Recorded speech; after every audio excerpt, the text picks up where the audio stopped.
Ilagay ko muna.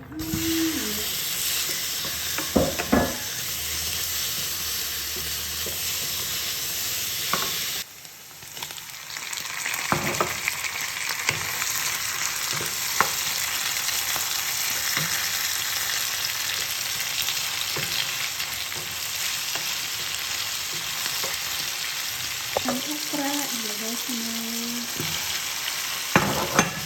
Ayan ang ating. Gusto ko yung ganyan. Ayaw kong gawain.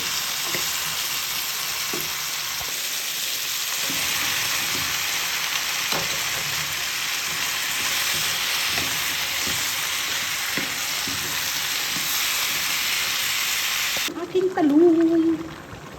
Aking talong. Gulay, it's like. Nainggit kasi ako sa lahat ng aking kikita sa aking wall, kaya naisipan ko magluto ng munggo. Saka gulay. Ayan. Lagay ko ng ating munggo na. Ayan.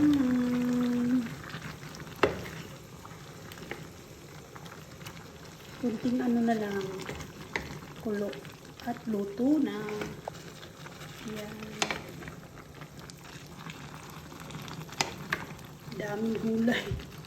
At ako lang kakain. Ayan. Ayan, luto na. Lagay ko lang ang dahon ng sibuyas.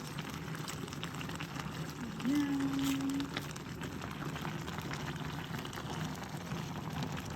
Kain na. Kasabak naman sa kain na.